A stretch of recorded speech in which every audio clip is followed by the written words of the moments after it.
특별히 베드로를 보니까 성령을 받기 전에는 얼마나 좌충우돌 들어왔다 나왔다. 필요하면 숨었다. 필요하면 나왔다. 그러나 그가 성령 받고 났더니 갈대에서부터 반석이 되었습니다. 갈대는 무엇입니까? 지 가고 싶은 대로 가는 거. 주님하고 관계없이 시키는 대로 마음대로 돌아다니는 자가 바로 갈대였습니다. 그러나 그가 성령 받고 나서는 반석과 같이 견고한 신앙이 되었습니다. 실제로 제자들이 성령 받기 전에는 마음으로는 어떤 의지하는 것이 있었지만, 마음으로는 어떤 그런 강력한 결단이 있었지만 현장에 가면 다 무너진 것입니다. 베드로처럼 예수님을 지켜드리겠다고 제사장 가야바 뜰에까지 갔는데 3번씩이나 예수님을 부인했잖아요. 그런데 성령 받고 났더니 그들이 체험된 예수, 말씀이 현장에서 생각나면서 어마어마한 강력한 에너지, 하나님의 권능을 받고 이길 수 없는 자리에서 이기고, 용서할 수 없는 자리에서 용서하고, 순교할 수 없는 자리에서 순교를 해버리는 이런 어마어마한 코바디스의 역사가 나타났다는 것입니다. 반짝반짝 샤인스쿨의 김형민 목사입니다. 반갑습니다.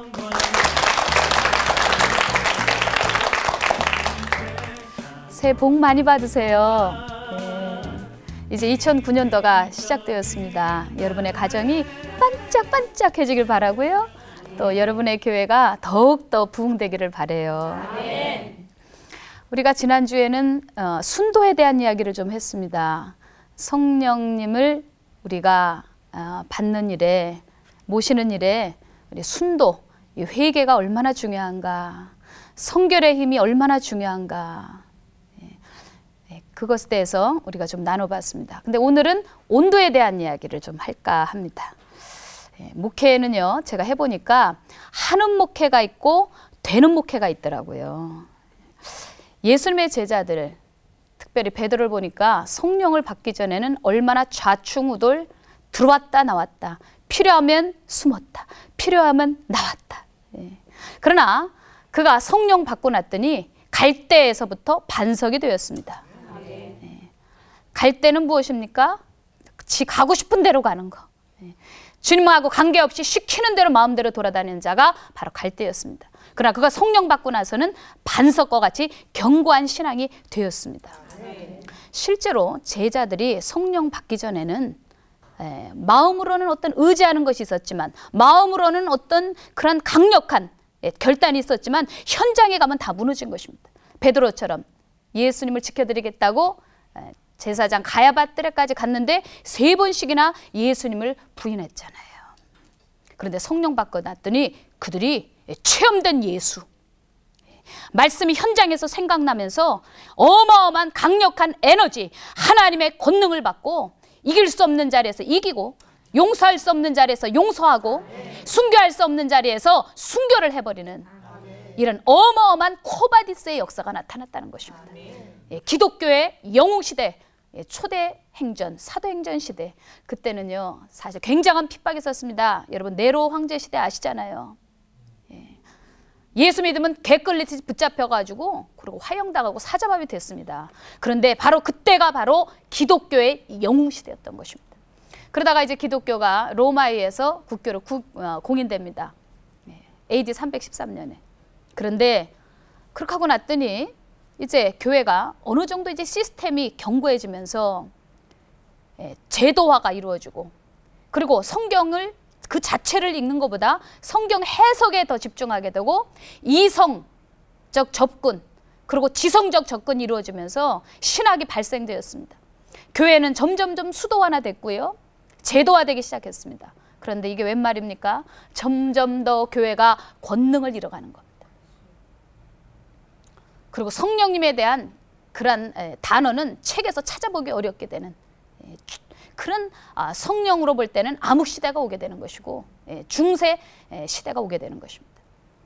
아무튼 저는요, 요즘 한국 교회가 예전과 같이 그렇게 권능 있는 크리스찬들을 발견하기가 참 쉽지가 않다. 어떤 면에서 제자화, 그리고 또 성경 공부, 또 혹은 큐티, 영성이 아주 깊어졌습니다. 그런데 야성을 잃어버리고 가는, 이런 사도행전 정신을 잃어버리고 가는 것, 이것이 참 안타깝습니다. 교회 예배에서도 보면요, 예배가 사실은 히브리적 그런 사고로 우리가 접근을 해보면 하나님의 임재가 설교보다 훨씬 더 중요한 거거든요. 그런데 헬라적 사고가 들어오면서 철학적이고 논리적인 그러한 설교 체제, 그리고 예배도요 설교 중심으로 돼버리는 이런 것을 볼 때 참 안타까운 면이 없지 않아 있습니다. 예배에서 가장 중요한 요소는 무엇입니까? 성령의 임재입니다. 성령의 임재. 그런데 언젠가 저희 시아버님 되신 오관석 목사님하고 조윤기 목사님하고 그리고 신현근 목사님께서 한번 이렇게 식사를 나누신 적이 있답니다. 근데 신현근 목사님께서 워낙 그분은 좀 개구시시잖아요. 지금은 돌아가셨지만 조윤기 목사님에게 이런 질문하셨대요. 당신은 집회 중에 보면 꼭 말씀 전하고 나서 끝에 저 예배당의 베란다에 있는 사람이 유방암이 나았습니다. 저 1층에 끝자락에 앉아있는 사람 저 디스크가 났습니다. 뭐 이렇게 얘기를 하는데 당신은 뭐가 보여요? 나는 아무것도 안 보이는데 눈을 씻고 비비고 봐도 아무것도 안 보이는데 뭐가 좀 보여서 하는 것입니까? 하고 그렇게 여쭤보셨다는 겁니다. 그것은 제가 내용은 제가 잘 모르겠습니다. 그 얘기를 들은 것도 오래됐고요. 그러나 그때 제가 깨달은 것은 이겁니다. 조윤기 목사님이 특출나신 것은 말씀도 귀하나 말씀 뒤에 성령님이 일하실 수 있는 무대를 만들어 드린다는 것입니다. 예배에 있어서 가장 확실하고 중요한 요소는 성령님이 일하실 수 있는 무대가 있어야 되는데 온통 보면 설교 일색으로 끝나고 만단 말입니다. 그것이 참 안타깝다는 것입니다. 여러분들 하이드 베이커 목사님이라고 들어보셨습니까? 아프리카에서 고아들과 더불어서 구제하며 또 강력한 성령의 역사 속에서 기적을 일으키고 있는 여자 목사님이 계십니다. 한국에 계시는 모 장로교회 목사님들이 수십 명이 하이드 베이커 목사님의 그 집회를 참석하기 위해서 비행기까지 대절해서 갔다 오셨다죠. 그 중에 한 목사님이 저에게 이야기해 주셨는데요. 하이드 목사님은 죽은 사람도 6명인가 죽었는 시체를 갖다 놨는데 죽은 사람이 일어나고 귀머거리가 말을 하고 어마어마한 기적의 현장 속에 하나님께 영광을 돌리고 있는 목사님이래요. 근데 설교를 하시다가도 갑자기 성령님이 임재하셨습니다. 그러고 그냥 강대상에서 쭉 뻗어버리신다는 거예요. 저는 그 이야기를 듣는 순간 굉장한 충격을 받았습니다. 그것이 바로 하이드 목사님과 저와의 차이구나. 성령님을 저렇게 존중해야 되는데 하는 생각을 했습니다. 여러분 달린책 목사님이라고 들어보셨어요? 힐송에 그 경배 찬양하시는 리더 목사님 아시죠? 호주의 목사님. 그분이 경배 찬양하면 외국 같은 경우 막 10만 명씩 모입니다. 우리나라에도 얼마 전에 오셨다 가셨죠? 제가 그 남편한테 들었는데 한 4만 명 정도 청년들이 저 체육관에 모였다고 그러더라고요. 언젠가 이 CTS 방송에서 하이드 목사님하고 하이드 목사님이란다. 달린책 목사님하고 식사를 하라고 그러더라고요. 한국에 여자 목사님 많지 않으니까 같이 좀 식사를 나누시면서 대화를 하시면 어떻겠습니까? 좀 한번 대표를 좀 만나보세요. 그래서 속으로 바빠 죽겠는데 뭘 달린책인지 역사책인지 나하고 무슨 상관이 있나. 그래도 몇 번씩 또 부탁하시길래 제가 갔습니다.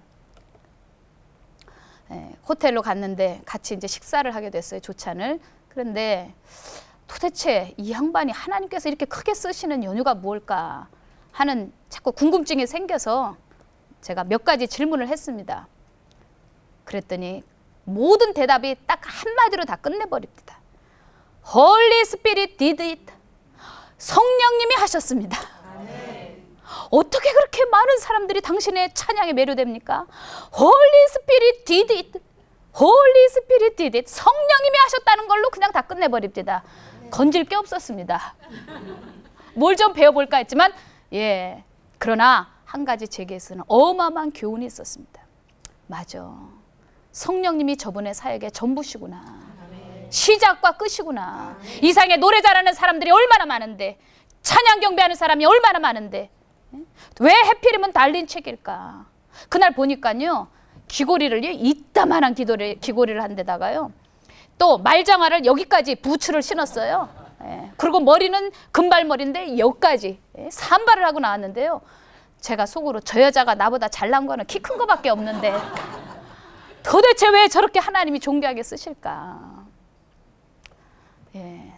여러분들, 교회 부흥은 성령님을 무시하고는 되는 법이 없습니다. 발로 뛰어다닌다고 되는 게 아닙니다. 하나님이 몰아주셔야 됩니다. 한국에 보면 정말 어마어마한 많은 교회 성장 세미나들이 지금 유행을 합니다. 저도 저 훌러 신학교에 그 40주년 기념 행사에 그때 세미나 좀 해달라고 그래서 미국에 갔다 온 적이 있었습니다. 근데 한국의 교회 성장 세미나는 세계적 수준이에요. 그런데 문제는요, 최근에 한국 교회가 마이너스 성장을 한다는 겁니다. 불교도 성장하고 카톨릭도 성장하는데 교회는 지금 마이너스 성장을 하고 있다는 거예요. 거기에다가 개척을 하면 60, 70%는 그냥 문을 닫습니다. 지금 이렇게 열악한 상황에 있습니다. 저는 여기서 생각해 봅니다. 요즘 교회 목사님들이 교회가 부흥을 할 수만 있다면 구약, 신약, 왜 쥐약이라도 한참 먹겠다. 부흥될 수만 했다면 쥐약이라도 먹을 수 있겠다 하는 것이 요즘 목사님들의 심정입니다. 여러분들, 교회 성장은 방법이 아닙니다. 성령님은 4차원 이상의 분인데 3차원에서 목회를 찾으려니까 그게 되겠습니까? 인간 수단 가지고 지식 자랑해가지고 그것이 교회 성장에 도움이 되겠느냐 이야기입니다. 어저께 제가 그 아이합이라고 세계적인 중보기도 단체 탑 리더 중에 한 분인 게리 목사님하고 식사를 했습니다. 근데 그 목사님이 그러시더라고요. 그 아이합이라는 단체의 기본 영성은 신부의 영성과 군대의 영성이라는 것입니다. 저는 뭐 깊이 그 단체에 대해서는 알지도 못하고 그냥 식사 자리 한 번 한 거지만 마음속에 무엇랄까, 뭐 시원함이랄까요? 맞아. 예수님의 신부가 된다면 거기에 하나님과의 인티머시, 친근감이 이루어지면 나머지 99가지는 하나님이 다 채우실 거라 이 말입니다. 하나님하고 친할 생각을 먼저 해야지 하나님을 등지고 그리고 내가 제쳐놓고 하나님 제쳐놓고 뛰어다닌다고 그게 되겠습니까? 마이클 비클이라고 아이합을 창시하신 목사님이 계십니다. 지금 뭐 한국에서도 아주 많은 목사님들이나 선교단체들이 그 중보기도 단체 가서 캔자스리 가서 훈련을 받는다죠. 그런데 그분은 그 책을 하나를 지었는데 그 책에 교회는 군화를 신은 신부와 같아야 된다. 뭔가 그림이 그려지죠? 근데 좀 어울리지는 않죠? 군화를 신은 신부의 모습. 이것이 바로 저희 대학연합교회가 제가 섬기고 있는 하나님의 군대 COG 선교회가 가지고 있는 필라소피입니다. 군화를 신은 신부의 모습.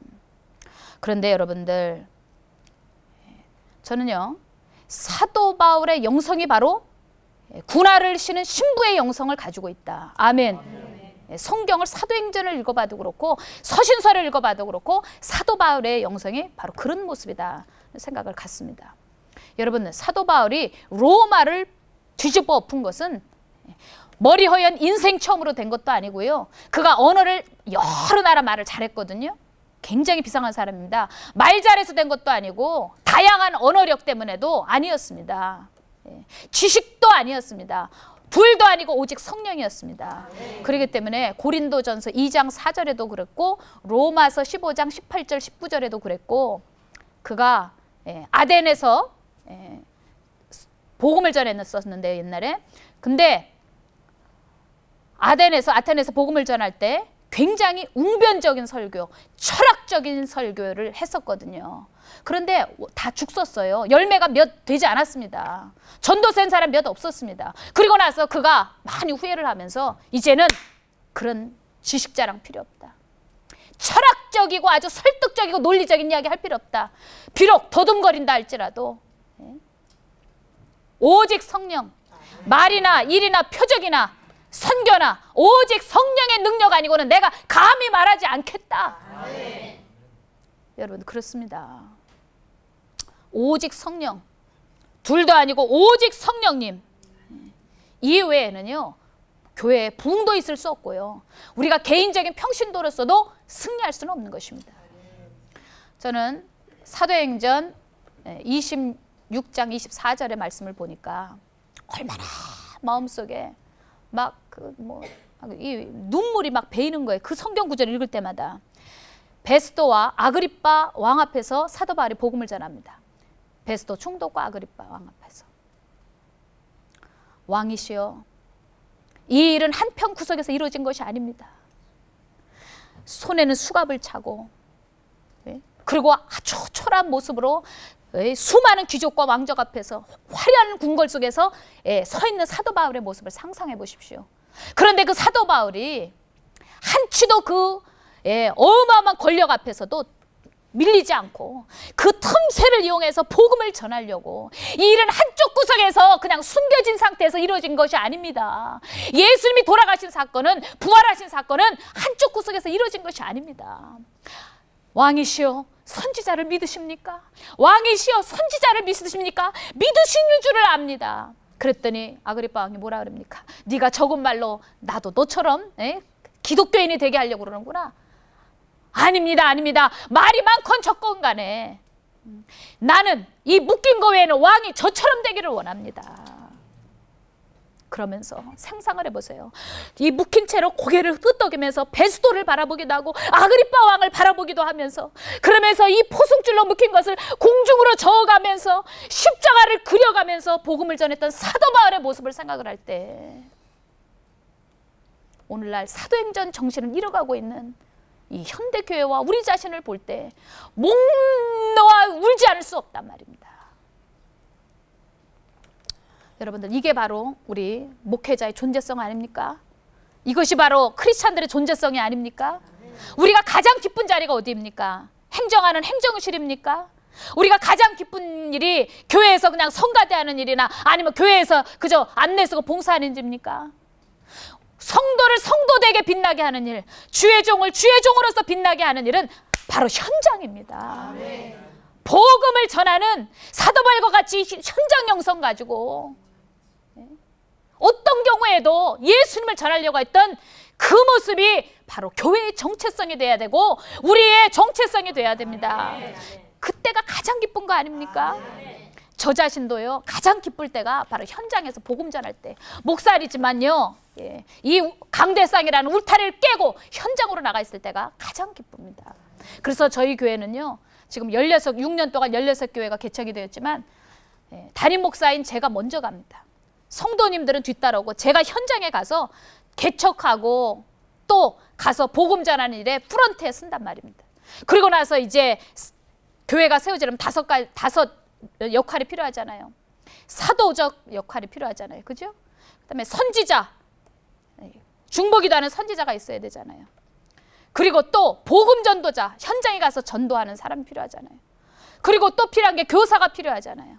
그리고 또 필요한 것이 목사가 필요하잖아요. 이것이 성령의 역사 아니면, 성령의 은사 아니면 이것은 감당할 수 없는 일입니다. 초대교회 평신도들은요, 법적 신분을 전혀 받지 못했습니다. 집에 있다가도 붙들려가고 직장 생활하다가도 끌려가고 귀족이든 장관이든 장군이든 일체 그들의 권리를 다 박탈당한 채 그러고서 개끌리듯이 끌려가서 화형을 받거나 십자가에 못 박혀 거꾸로 죽거나 이런 일이 일어났던 것입니다. 기독교 서에 보면, 기독교 역사에 보면 그 당시 여성들이요, 예수 믿으면 붙잡혀서 끌려가잖아요. 그러면 옷을 홀딱 벗겨놓고 그러고서는 다리에다가 끈을 걸어가지고 공중에다 매달아 놓고, 그리고 모든 사람들의 조롱거리로 만든 다음에 그러고서는 얼굴에 기악장 같은 걸 깨가지고 얼굴을 긁었다는 것입니다. 그래도 그 시대의 여성들이 히브리서에 있는 말씀대로 더 좋은 부활을 얻기 위하여 악형을 피해가지 않았다는 겁니다. 여러분들, 저는 혼자 생각해 봅니다. 도대체 초대교인들이, 사도행전의 교인들이 받았던 그 성령님과 내가 받은 성령님과 무엇이 차이가 있길래 나는 왜 이렇게 현장에서 비겁하고 나약한가?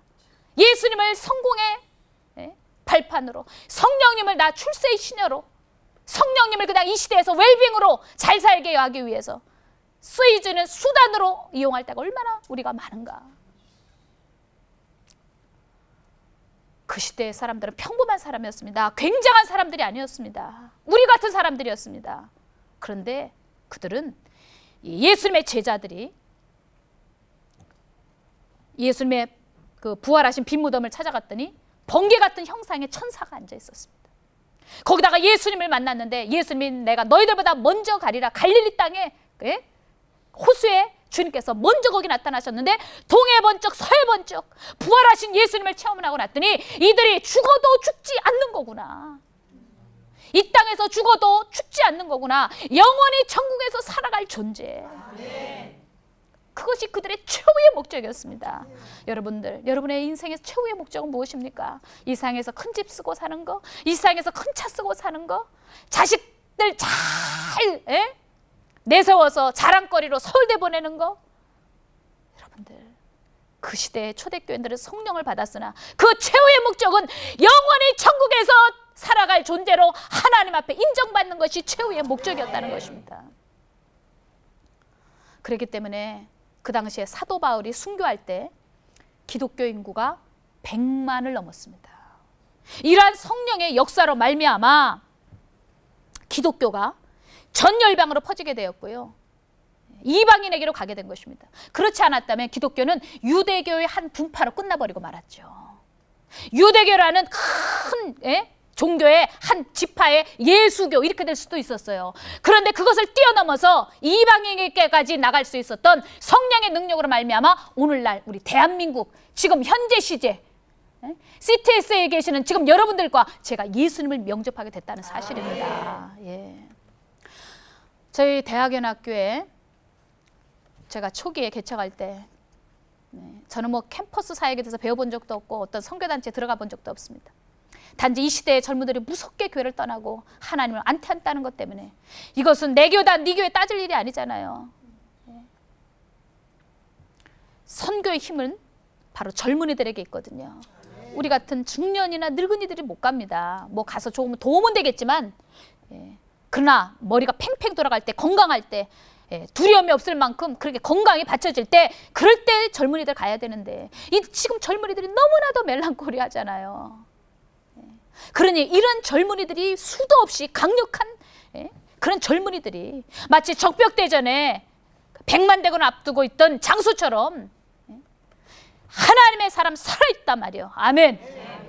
이러면서 선교지로 순교지로 가야 될 생명 걸고 생명 따먹겠다고 나가야 될 그런 무시무시한 영성을 가지고 있는 젊은이들이 선교지 곳곳으로 나가줘야 되거든요.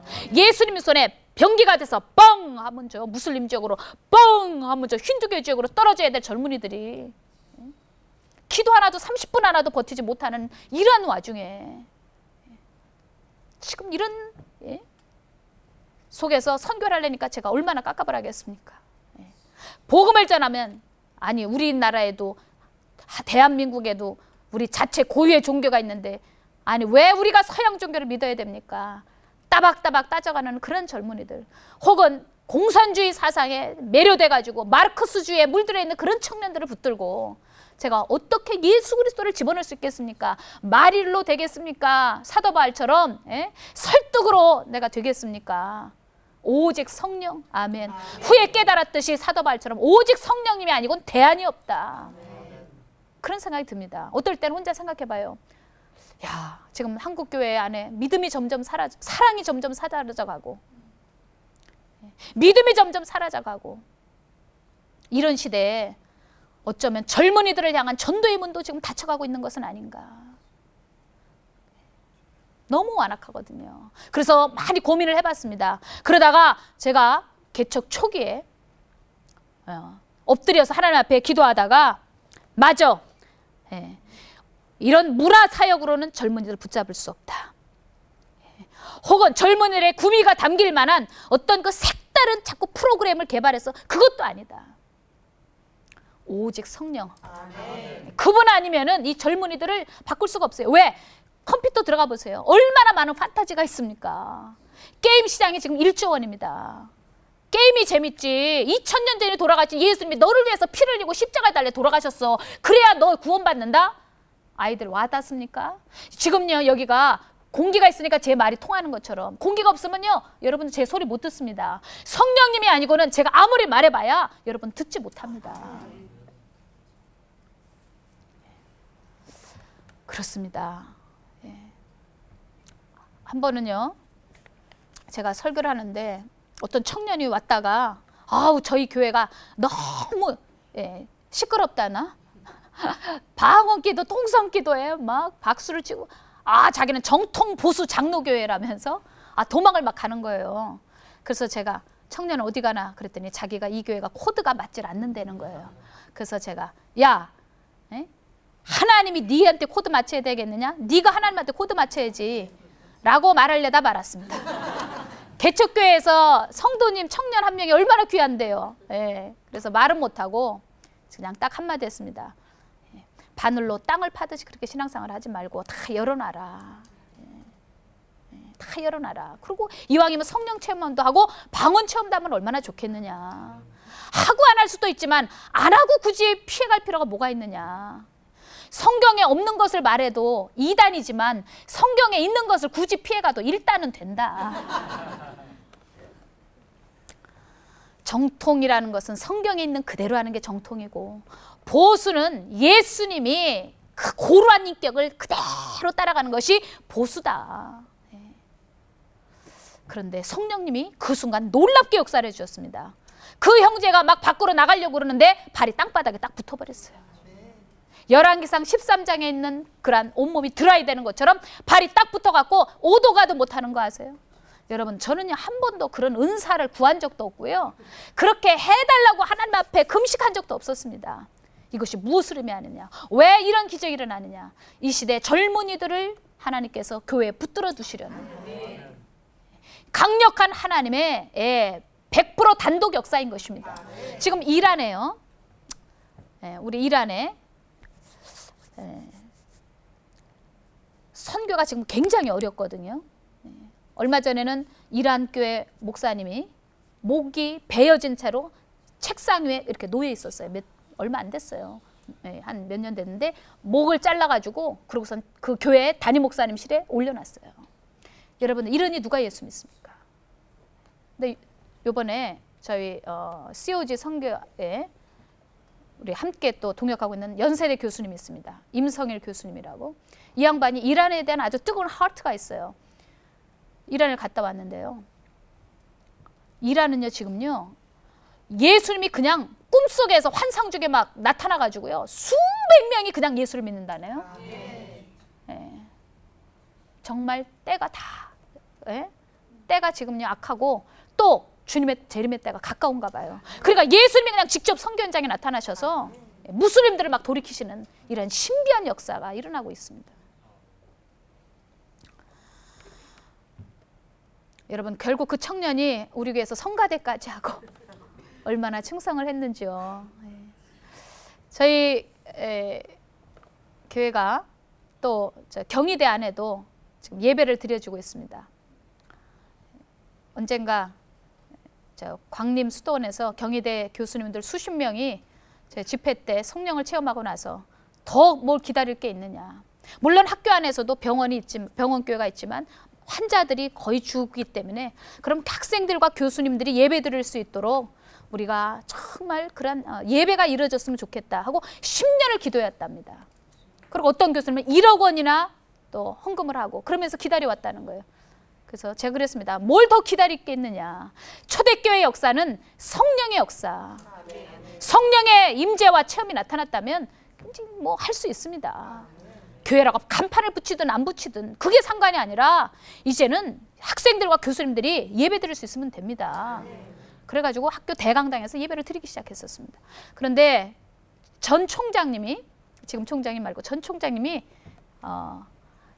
제 설교 때 그 집회 때 성령을 체험하셨어요.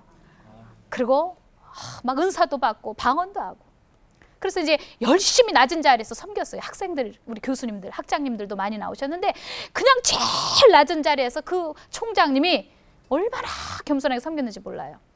근데 한 번은 어떤 학생이 강당 앞에 팻말을 보고 그냥 잠깐 쉬었다 가려고 강당 뒤에서 이렇게 앉아 있었습니다. 그랬는데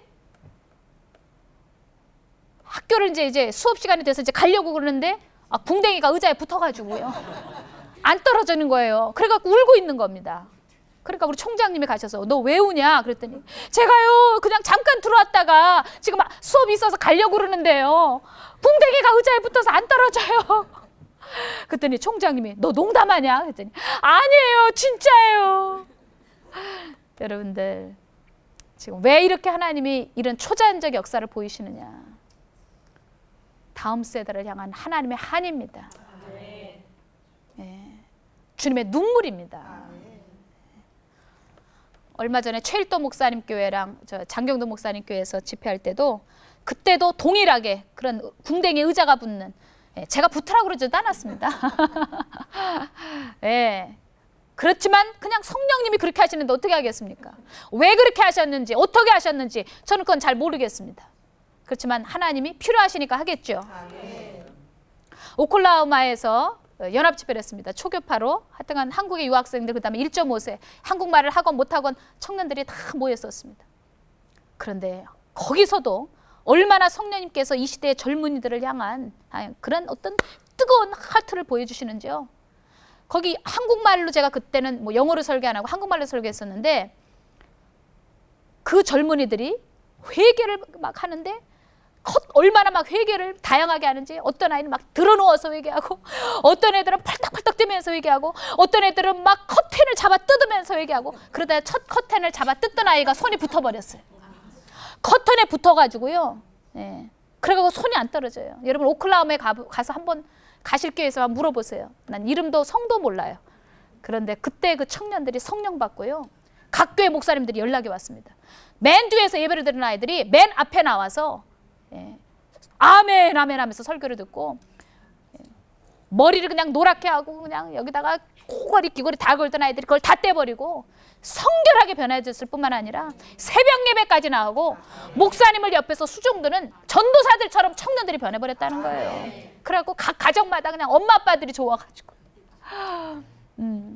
그랬었다는 것입니다. 성령님이 하셨습니다. Holy Spirit did it.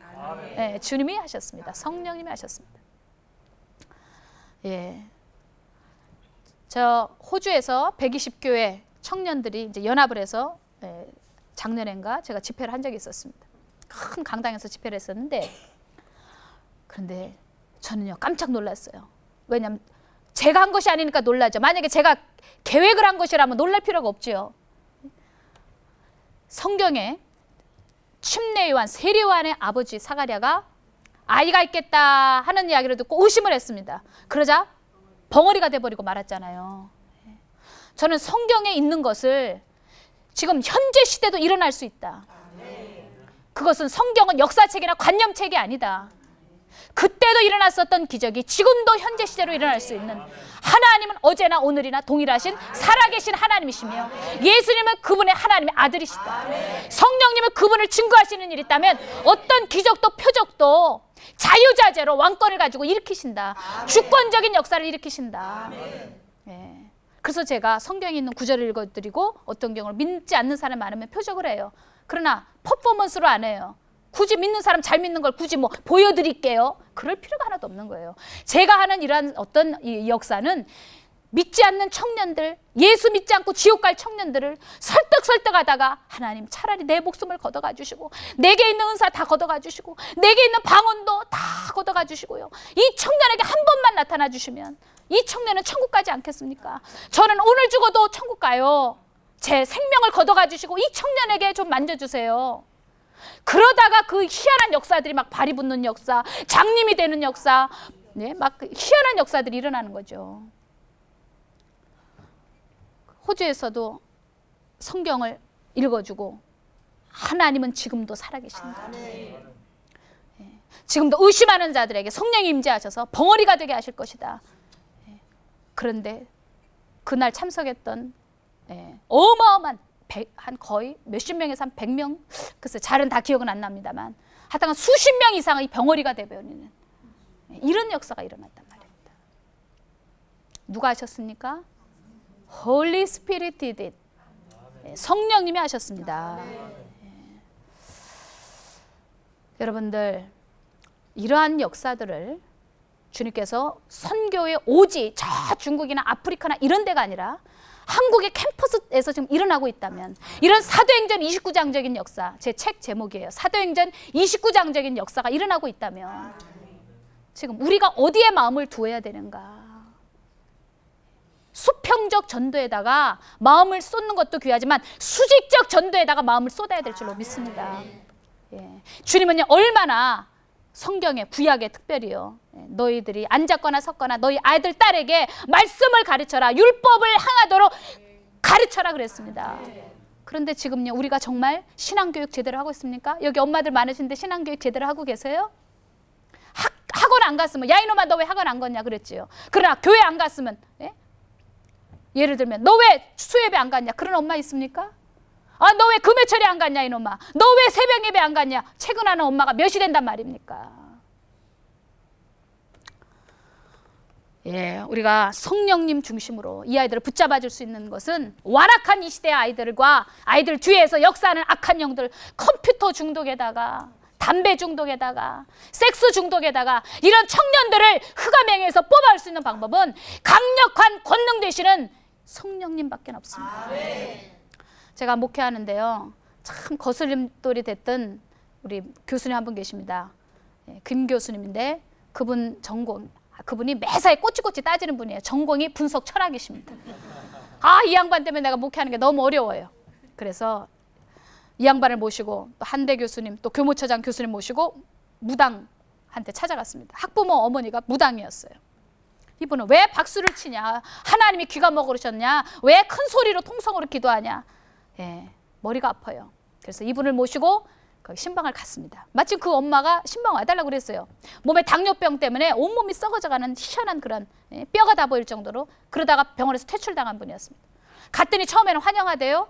근데 막 제가 이제 통성으로 기도하면서 축사를 좀 했더니 이 양반이 아이고 제 손을 탁 잡으면서, 무당이 제 손을 잡으면서 나가라는 거예요. 얼마나 힘이 좋은지. 시끄럽다는 거예요. 이 동네에서 이렇게 시끄러우면 자기는 못 산다는 거죠. 돈도 없는데 이 집에서도 쫓겨나면 자기는 책임질 거냐고, 나가라는 겁니다. 그래서 눈을 뜨고 이렇게 보니까 우리 교수님들이 스파이더맨처럼 벽에 가서 붙어 있습니다. 무섭다면서, 귀신이 나가면 어디로 들어가겠냐면서 다 스파이더맨처럼 다 벽에 가서 붙어 있어요. 하나님이 무서워야지 귀신이 무서우면 되겠습니까? 그런데 우리 그 꼬치꼬치 따지기를 좋아하는 김 교수님이 가장 그냥 막 이러고 옴츠러들어 있어서, 교수님 이리 와보세요. 이 양반 좀 붙들어 보세요. 지금 도와주시러 온 거예요. 해방하시러 온 거예요. 그랬더니 목사님은 목사님이시고요. 우리 저기 교무처장 교수님은 장로님인데 귀신이 나가면 어디로 들어가겠어요? 아예 어쨌든 붙잡아봐요. 그랬더니 엄지발가락 하나만 붙잡고 있는 거 있죠. 나사렛 예수를 명하는 이 연속에 들어가 있는 더러운 귀신은 떠나갈지어다. 선포하자. 이 무당이 갑자기 뒤로 꼬꾸라지면서 혀가 쭉 빠지면서 눈이 확 돌아가면서 흰자밖에 안 보이더라고요. 막 아수성 막 치더니요. 그러더니 으악 하더니 귀신이 쫓겨나갔어요. 30여 분 이상을 막 몸부림을 치더니 마침내 귀신이 쫓겨나가는데, 그때 우리 김 교수님이 방언을 받아버렸어요. 랄랄랄라 막 방언이 터졌는데, 여러분 이런 것을 가리켜서 일석이조라고 하는 것입니다. 그런데 중요한 것은 방언을 했느냐 안 했느냐 그것 자체는 아주 마이너한 것이고요. 진짜 중요한 것은 이분의 신앙 태도가, 인격이 변해버렸어요. 그렇게 고분고분해지고 온유해질 수가 없어요. 그날 나오면서 제 손을 딱 붙잡으면서, 목사님 제가요 문과대에 10분의 1을 전도할게요. 속으로 그랬죠. 따지지나 말지. 아이고, 자발적인 어떤 헌신이 일어나는데요. 어느 날 설교를 하는데 자꾸 술 냄새가 나는 거예요. 그래서 이게 무슨 냄새가 했더니 그 양반이 철학과 학생들을 잔디밭에 데리고 나가서 맥주를 한 박스를 풀어갖고 다 먹여가지고 반 꼬셔가지고 그리고서는 걔네들을 줄줄이 사탕처럼 엮어가지고 교회로 들어온 거 있죠. 그 중에 한 사람이 지금 전도사가 됐어요. 지금 목사님을 앞두고 있단 말입니다. 뭐 이런 얘기를 한다면 끝도 한도 없겠죠. 언젠가 이화여대에서 제가 집회를 하는데요. 그때 어떤 남자분이 한 분 오셨어요. 근데 이분이 그렇게 전도하려고 그래도 애를 먹이고 수십 년 동안 전도가 안 되던 분이었어요. 그래서 제가 설교할 때 싫어하는 사람이 있습니다. 어떤 사람이냐면 말씀 들을 때 눈 감고 있는 사람, 그리고 설교 끝나고 남들 다 기도할 때 눈 뜨고 돌아다니면서 구경하는 사람. 제가 별로 좋아하지 않는 코드입니다. 그런데 이 양반님 보고 제가 이제 좀 눈을 감고 기도 좀 하시자고 그랬더니 네? 그래놓고 여전히 그러고 있는 거예요. 그래서 제가 성경에 나와 있는 사도 바울이 담에색에서 장님된 사건, 그걸 선포하면서 나사렛 예수를 명하노니 장님될지어다 하고 선포를 하니까 갑자기 까만 눈동자가 싹 사라져 버리는 거 있죠. 이번에 알래스카에 집회 때도 그 청년 알래스카 주립대 학생 하나가 있습니다. 지금 COG 선교회 그쪽에 대표인 학생인데 그 학생은 뭐 까만 눈동자가 그대로 있는 상태에서 아무것도 안 보였죠. 근데 그때 이대에서 집회했을 때는 까만 눈동자가 확 사라지더라고요. 그러더니 이 사람이 순간적으로 장님이 돼버렸어요. 그러더니 제 치마를 딱 붙잡더니 목사님 눈이 안 보입니다. 그래서요? 그랬더니 눈이 안 보인다니까요. 그래서 이때일세 하면서 제가 막 요구했습니다. 앞으로 예수 믿겠습니까? 믿지요. 믿고 말고요. 그러면은 교회 다닐 거예요? 다니고 말고요. 전도하시겠습니까? 전도하고요 말고요. 다 따라오는 거 있죠. 네. 제 능력이 아닙니다. 그 사람을 구원하고자 하는 하나님의 그 애잔한 깊은 그 사랑이죠. 저희 대학연합교회 중 하나가 인터내셔널 스튜던트 처치가 있습니다. 중국인 대학교에도 있고 또 외국인들 17개국의 학생들이 모여있는 그런 또 인터내셔널 스튜던트 처치가 있습니다. 캄보디아에서 오신 어떤 교수님 한 분 계신데 얌 교수님이라고 계세요. 캄보디아 왕립대학교 교수님이세요. 네. 그분은 또 캄보디아 방송국의 PD이기도 해요. 근데 이분이 저희 교회 오셔가지고 성령 체험을 하셨어요. 그러고 나서는 캄보디아 돌아가가지고 자기 집을 열어서 교회를 해버린 거예요. 그래서 제가 아예 이번에 우리 교회 청년 둘을 보냈죠. 둘을 보내서 큰 건물을 1층, 2층, 3층을 얻어서 아예 교회를 아예 십자가를 걸어버리고 그 캄보디아 교수님 자녀들까지도 교회에서 다 책임지면데 지금 놀라운 붕이 일어나고 있습니다. 우리가 또 그 근처에다 SAU 대학이라고 캄보디아 학생들뿐만이 아니라 베트남, 미얀마 할 것 없이 동남아시아의 최고의 엘리트를 양산하는 명문대를 지금 만들고 있거든요. 거기에 이화여대 교수를 지냈던 김기련 선교사님이 지금 거기에 가서 애를 쓰고 있죠. 이러한 성령의 역사는요, 지금 이 시대를 살고 있는, 야성을 잃어가고 사도행전 정신을 잃어가고 있는 이 시대에 우리가 깊이 교회가 성찰하고 자신을 성찰해야 될 제목이라고 믿습니다. 칸트의 인식론이라고 들어봤습니까? 무언가를 인식하려면 경험이 너무나도 중요하다. 여러분, 메시아의 개념, 창조주의 개념, 어떻게 그것이 젊은이들에게 말로 소용이 됩니까? 사치기 사뽀뽀해서 되지 않습니다. 오직 성령입니다. 할렐루야. 왜 교회가 부흥이 안 된단 말입니까? 성령의 힘을 하면 부흥됩니다. 하는 목회가 있고 되는 목회가 있습니다. 억지로 하려고 그러면, 성령님 없이 하려면 왜 그렇게 목회가 힘이 든지요. 돈을 억만금을 가져다 줘도 목회는 못합니다. 전도, 선교 못합니다. 성령님을 모시고 하면 하는 것이 아니라 저절로 되어지는 것입니다. 자, 기도하겠습니다. 하나님 감사합니다. 하는 목회가 아니라 되는 목회로 현장마다 목사님들이 승리하게 해주시고, 하는 전도가 아니라 되는 전도를 통하여 수많은 이웃들이 돌아오게 하여 주시옵소서. 선교하게 도와주시옵소서. 예수님의 이름으로 기도합니다. 아멘. 반짝반짝.